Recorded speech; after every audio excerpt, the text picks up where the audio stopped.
नमस्कार, स्वागत है आपका जनता टीवी में। मैं हूं आपके साथ सचिन चौहान। वाराणसी की ज्ञान व्यापी मस्जिद में हो रहे सर्वे पर सुप्रीम कोर्ट ने बुधवार 26 जुलाई यानी कि शाम 5 बजे तक के लिए रोक लगा दी है। सुप्रीम कोर्ट ने मस्जिद कमेटी को हाई कोर्ट जाने का मौका दिया है। ज्ञान व्यापी मस्जिद का प्रबंधन देखने वाली अंजुमन कमेटी ने काशी विश्वनाथ मंदिर से सटे मस्जिद परिसर के सर्वेक्षण के लिए वाराणसी जिला अदालत के आदेश के खिलाफ याचिका दायर की थी, जिस पर सुनवाई के दौरान सुप्रीम कोर्ट ने यह आदेश दिया है।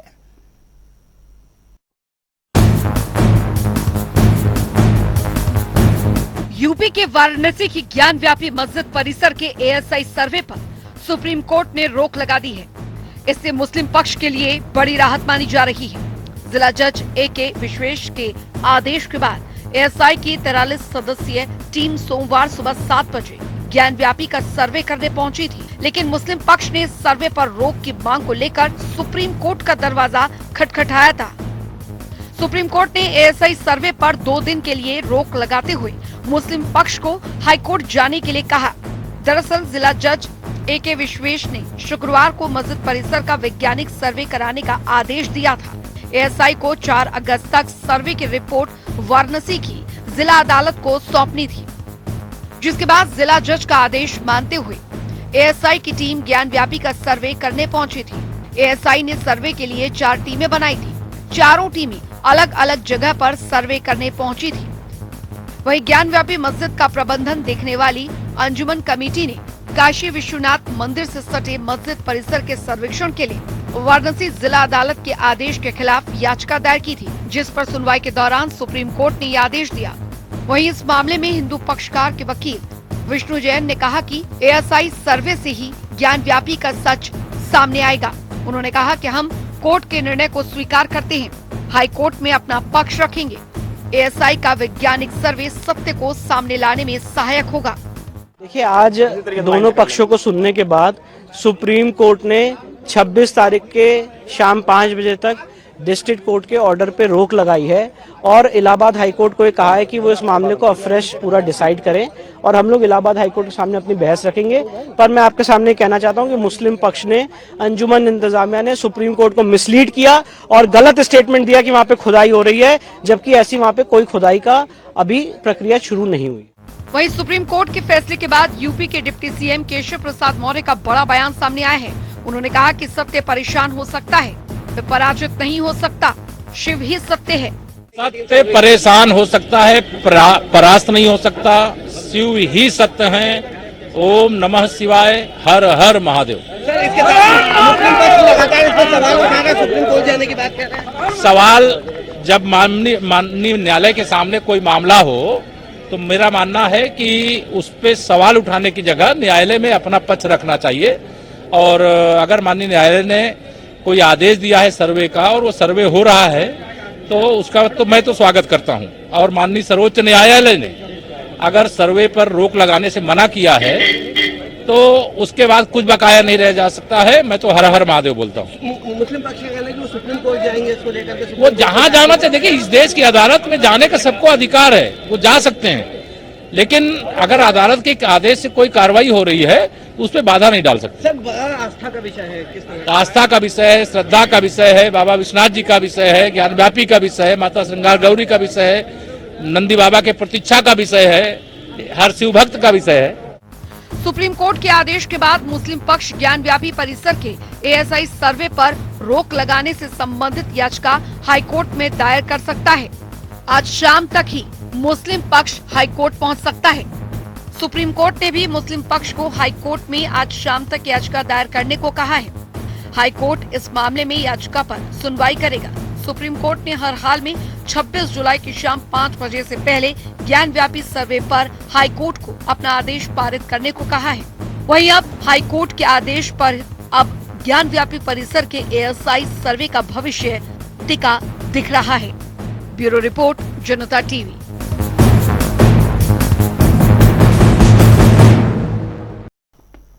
तो चलिए आगे बढ़ेंगे इस वक्त एक और बड़ी खबर के साथ, और ये बड़ी खबर सामने आ रही है इलाहाबाद हाई कोर्ट से जुड़ी। ये बड़ी खबर, अफजाल अंसारी को हाई कोर्ट से राहत ये मिली है। हाई कोर्ट ने अफजाल अंसारी को जमानत दी है। कोर्ट ने सजा पर रोक से इनकार कर दिया है। तो ये बड़ी अपडेट सामने आ रही है, ये बड़ी खबर आप तक पहुंचा रहे हैं। कोर्ट ने सजा पर रोक से इनकार कर दिया है। इलाहाबाद हाई कोर्ट से ये बड़ी खबर, बड़ी अपडेट अफजाल अंसारी को लेकर सामने आ रही है। तो ये बड़ी खबर आप तक पहुंचा रहे हैं। अफजाल अंसारी को बड़ी राहत ये दी है, और जो अब तक बात सामने आ रही थी कि सजा होगी या नहीं होगी, फिलहाल उस पर रोक कोर्ट ने लगा दी है। तो कोर्ट ने सजा पर रोक से इनकार किया। ये बड़ी खबर, गैंगस्टर्स मामले में 4 साल की सजा हुई है। और इलाहाबाद हाई कोर्ट से ये बड़ी अपडेट जो इस वक्त सामने आ रही है, अफजाल अंसारी को हाई कोर्ट से राहत मिली है। हाई कोर्ट ने अफजाल अंसारी को जमानत दे दी है। हालांकि अब तक सबकी निगाहें टिकी थी कि आगे इसमें क्या होगा, लेकिन जो बड़ी अपडेट सामने आ रही है, कोर्ट की तरफ से बड़ी राहत अफजाल अंसारी को ये मिली है। तो इलाहाबाद हाई कोर्ट से ये बड़ी अपडेट अफजाल अंसारी को लेकर बड़ी राहत ये मिली है हाई कोर्ट की तरफ से। हाई कोर्ट ने अफजाल अंसारी को जमानत दी है, और कोर्ट ने फिलहाल जो सजा थी उस पर सजा पर रोक से इनकार। गैंगस्टर्स मामले में 4 साल की जो सजा थी, और इलाहाबाद हाई कोर्ट से ये बड़ी अपडेट सामने आ रही है। अफजाल अंसारी को जमानत ये दी गई है, बड़ी राहत अफजाल अंसारी को कोर्ट की तरफ से ये मिली है।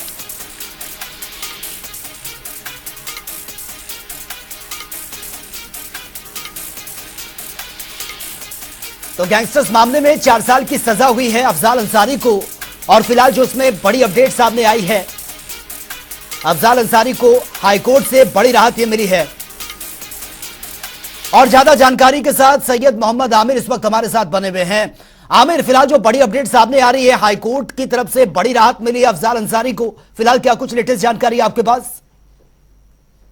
सचिन, बता दें अफजाल अंसारी को जहां कोर्ट से राहत तो मिली है, उनको जमानत तो मिल गई है, मगर अफजाल अंसारी ने गैंगस्टर मामले में 4 साल की सजा पर रोक लगाए जाने और जमानत पर जेल से रिहा किया जाने के लिए मांग को लेकर दाखिल की थी याचिका, मगर कोर्ट ने सिर्फ उनको जमानत दी है और ना कि उनकी गैंगस्टर मामले की सजा पर रोक नहीं लगाई है। वहीं उनके वकीलों की अगर माने तो इसके लिए वे अब सुप्रीम कोर्ट जाएंगे।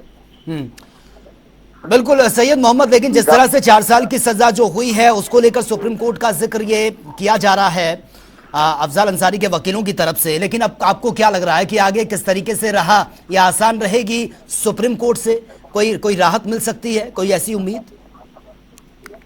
जी, बता दें कि जिस तरह से इस मामले में सजा हुई है, उनके वकीलों का जिस तरह कहने के जो ग्राउंड है वो जिस तरह से उनके लिए सजा हुई है वो कोई मजबूत नहीं है। इसको लेकर वो सुप्रीम कोर्ट जाएंगे जहां उन्हें राहत मिल सकती है, क्योंकि 29 अप्रैल को गाजीपुर की अदालत में गैंगस्टर मामले में 4 साल की सजा सुनाई गई थी, जिसको लेकर ये अफजाल अंसारी ने याचिका की दाखिल की थी, मगर उनकी जो सदस्यता जो है वो अभी बहाल नहीं होगी। सांसद जो उनकी सदस्यता रद्द हुई है वो इस मामले में अभी बहाल नहीं होगी जब तक कि अब उसी मामले में सुप्रीम कोर्ट जाएंगे, वहां पर ये अब अपनी फिर से पिटीशन फाइल करेंगे। अब आगे देखना होगा कि इस पर क्या निर्णय आता है सुप्रीम कोर्ट। ठीक है, चलिए, बहुत बहुत शुक्रिया आपका तमाम जानकारी के लिए।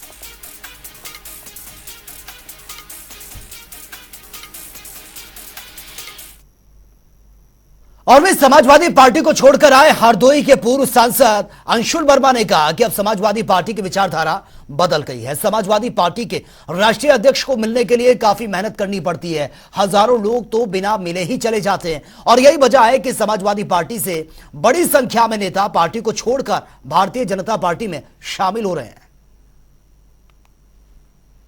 हरदोई के पूर्व सांसद अंशुल वर्मा जी हमारे साथ में हैं, समाजवादी पार्टी छोड़कर भाजपा में शामिल हुए हैं। सर, भाजपा में बहुत सारे लोग लगातार आ रहे हैं, क्या समाजवादी पार्टी में भगदड़ मच गई है? मुझे लगता है आज की विकासवादी सोच में, जैसा कि आप क्षेत्र में घूमते हैं, समाज में घूमते हैं, इसके पीछे एक सोच है, विचारधारा तो है। मुझे लगता है अभी समाजवादी पार्टी को अपना लक्ष्य तय करना अधूरा, लक्ष्य जो लेके चले हुए हैं उसके मुझे लगता है बहुत कमी है। तो कहीं ना कहीं सब लोगों का निवेदन भी था, सब लोगों की चाह भी थी, जनता की जहां चाह वहीं हमारी राह। क्या लगता है क्यों पार्टी टूटती जा रही, समाजवादी पार्टी विचारधारा या फिर मुलायम सिंह के न रहने का कोई भी बहुत बड़ा प्रभाव पड़ा है? शायद नेता विष्णु जी को कहते हैं, और वहां पर जो अगर नेताजी कहा गया था तो माननीय मुलायम जी को कहा गया था। नेता तजुर्बे के साथ बनता है आदमी, समय के साथ परिपक्व होकर बनता है। ये भीड़ दर्शा रही है, ये जनसंख्या दर्शा रही है कि जनमत कहाँ है। एक वर्तमान विधायक पार्टी से इस्तीफा दे रहा, दारा सिंह चौहान की बात कर रहे हैं, तो क्या वाकई वहां पर इतना माहौल खराब हो चुका है कि वर्तमान विधायक भी नहीं रुकना चाहता है वहां पे? ऐसी क्या बात हो रही? मुझे लगता है जैसे कि आप देख रहे हैं यहाँ पर हम अगर माननीय प्रधानमंत्री जी को भी मिलना चाहें तो मिल सकते हैं, प्रदेश अध्यक्ष जी को भी मिल सकते हैं, आपके सामने था डिप्टी सीएम साहब को भी बड़े आराम से सहजता से मिला जा सकता है। यदि परिवार में अगर मुखिया तक पहुंचना यह संभव हो जाए तो आप अपनी फरियाद अपने कार्यकर्ताओं का दर्द लेके कहां जाएंगे, शायद एक बहुत बड़ी वजह है। इसका मतलब जो ओम प्रकाश राजभर जी कह रहे थे कि धूप में निकलो, बाहर निकलो, वो मामला मुझे लगता है सही साबित हो रहा है। इतनी गर्मी में इतने सब लोग खड़े हैं, शायद गर्मी की तपिश ही आम आदमी का दर्द बेहतर समझ सकते हैं, एसी के बंद दरवाजों से समझ पाना बहुत मुश्किल है। 2024 में क्या होगा कुछ? जनमत आपको दर्शा रहा है, मोदी जी और योगी जी का जो विश्वास अटूट बना हुआ है और जिस नीति पे पार्टी चल रही है तो कहीं से कोई संशय नहीं रह जाता है। तो ये अंशुल वर्मा थे, पूर्व सांसद हैं, भारतीय जनता पार्टी का दामन थमा है। उनका कहना है कि समाजवादी पार्टी में अपने नेता से भी कोई मुलाकात करना मुश्किल होता है। शायद यही वजह है कि समाजवादी पार्टी से तमाम विधायक नेता आज छोड़कर भारतीय जनता पार्टी में शामिल हो रहे हैं। कैप्टन रियाज के साथ रूप सिंह, जनता टीवी, लखनऊ। और वे लोकसभा चुनाव को लेकर राजनीतिक सरगर्मियां तेज हो गई हैं। लगातार सत्ता पक्ष का एनडीए हो या फिर विपक्ष का इंडिया, जोड़ तोड़ की राजनीति दोनों दलों की ओर से देखने को मिल रही है। एनडीए फिर विपक्ष को झटका दे सकता है। एनडीए में 3 और क्षेत्रीय दल शामिल हो सकते हैं। इन दलों में प्रगतिशील मानव समाज पार्टी का नाम भी सामने आया है और इसी को लेकर प्रमासपा के राष्ट्रीय अध्यक्ष प्रेमचंद्र बिंद से जनता टीवी ने खास बातचीत भी की है, वो देख लेते हैं। ओम प्रकाश राजभर के एनडीए में गठबंधन होने के बाद अब यह कयास लगाया जा रहा है कि प्रगतिशील मानव समाज पार्टी के राष्ट्रीय अध्यक्ष प्रेमचंद्र बिंद एनडीए में शामिल होने जा रहे हैं। इसी को लेकर हमारे साथ बातचीत के लिए मौजूद हैं खुद राष्ट्रीय अध्यक्ष प्रेमचंद्र बिंद। उन्हीं से जानेंगे कि आखिर जो सूत्रों के हवाले से खबर आ रही है कि एनडीए में शामिल होने की बात आ रही है, उन्हीं से बात करेंगे और जानेंगे कि क्या कहेंगे। स्वागत है जनता टीवी में आपको। आपका भी स्वागत है। क्या कहेंगे, लगातार कयास लगाया जा रहा है कि आप एनडीए में जो है शामिल होने जा रहे हैं, लगातार बात आपकी चल रही है, सूत्रों के हवाले से खबर आ रही है, क्या कहेंगे?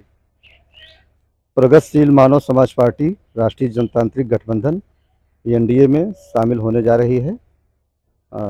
यह सत्य सूचना है।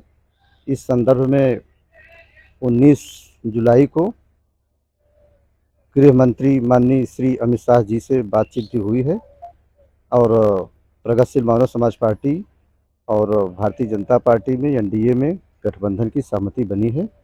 जल्द ही इसका विधिवत ऐलान भी दिल्ली में होगा। लगातार अखिलेश दावा कर रहे हैं कि 80 में से 80 सीट जो है जीतेंगे, तो इस पे क्या कहेंगे आप? अखिलेश का दावा पूरी तरह से गलत है और इस बार जिस तरह से एनडीए का विस्तार हो रहा है और जिसमें कि उत्तर प्रदेश की जनाधार रखने वाली पार्टियां एनडीए में शामिल हो रही हैं, एनडीए को भारी यहाँ पर सफलता मिलेगी। अखिलेश की जहाँ तक बात है तो उत्तर प्रदेश में 2-4 सीट जीत लें, वही बड़ी बात है।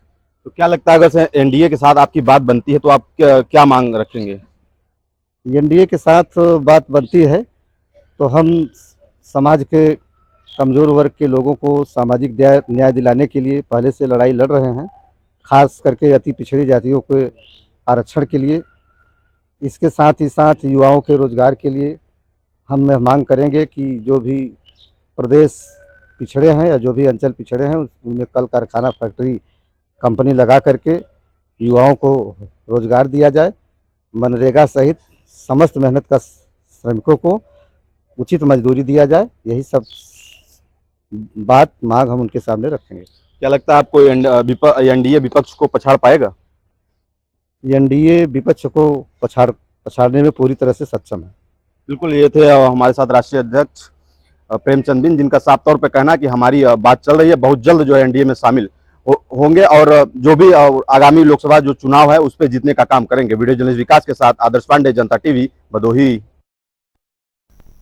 और सावन का तीसरा सोमवार आज है। बाबा की पूजा के लिए हजारों की संख्या में भक्त भगवान श्री राम की नगरी अयोध्या पहुंच रहे हैं। इसी दौरान यूपी के मुख्यमंत्री की तरफ से कांवड़ यात्रियों पर पुष्प वर्षा की व्यवस्था भी की गई है। ये रिपोर्ट आप देखिए।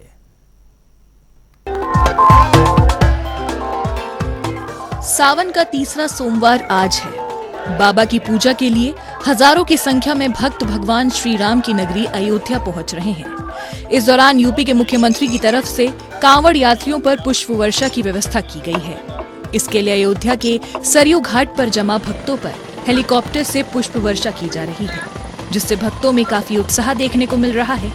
यहाँ का पूरा माहौल भक्तिमय रहा। लोग जयकार लगाते हुए आगे बढ़ रहे हैं।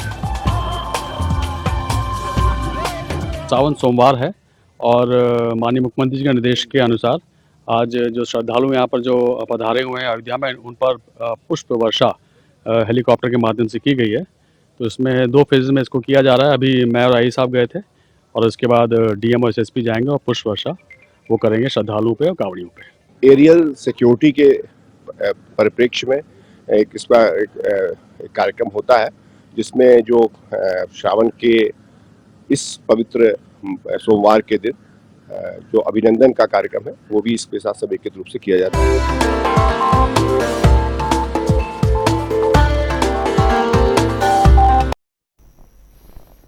और बाराबंकी जिले की रामनगर तहसील में स्थित श्री लोधेश्वर महादेवा में सावन के तीसरे सोमवार पर आज भगवान शिव का जलाभिषेक करने के लिए लाखों की संख्या में श्रद्धालु और कांवड़िए वहां पर पहुंचे थे।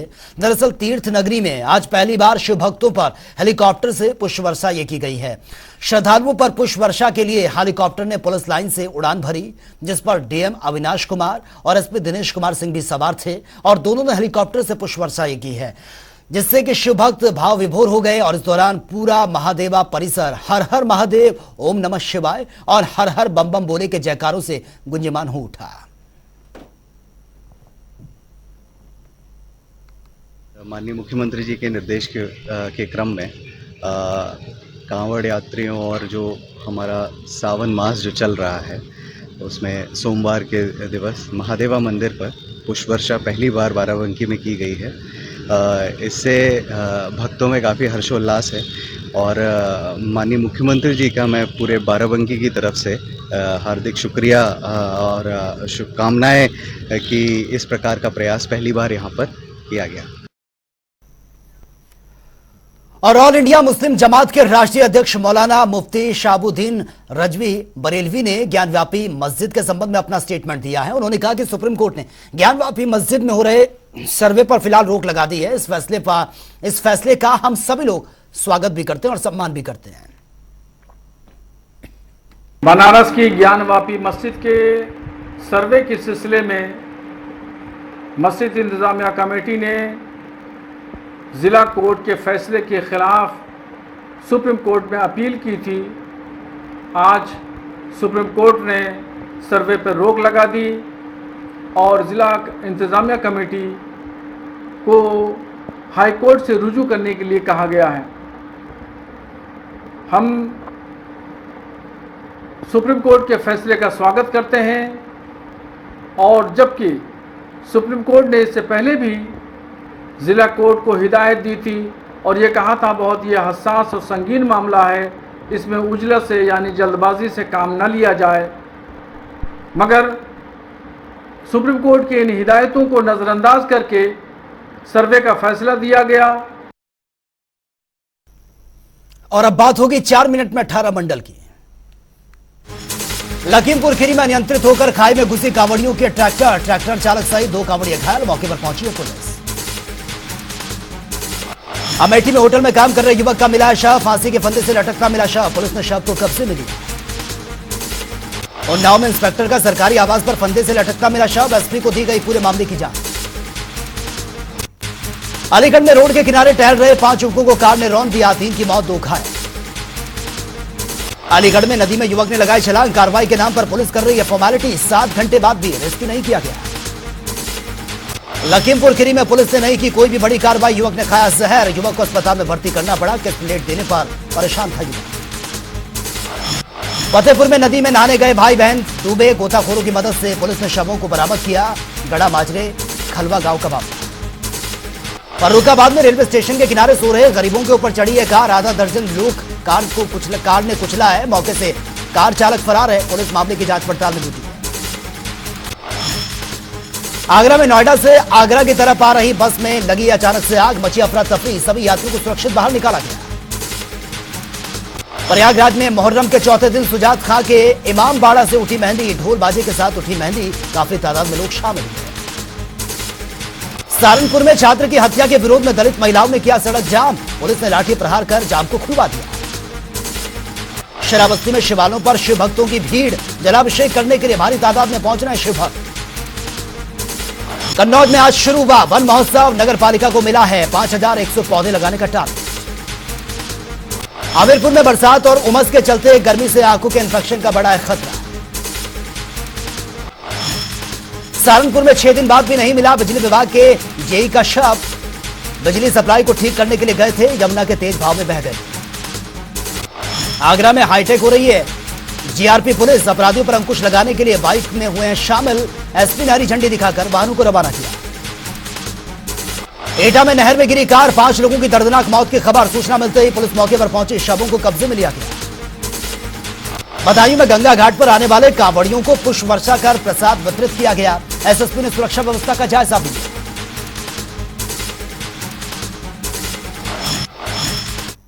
तो फिलहाल इस बुलेटिन में मेरे साथ इतना ही, लेकिन तमाम खबरों के लिए आप बने रहिए जनता टीवी के साथ। नमस्कार।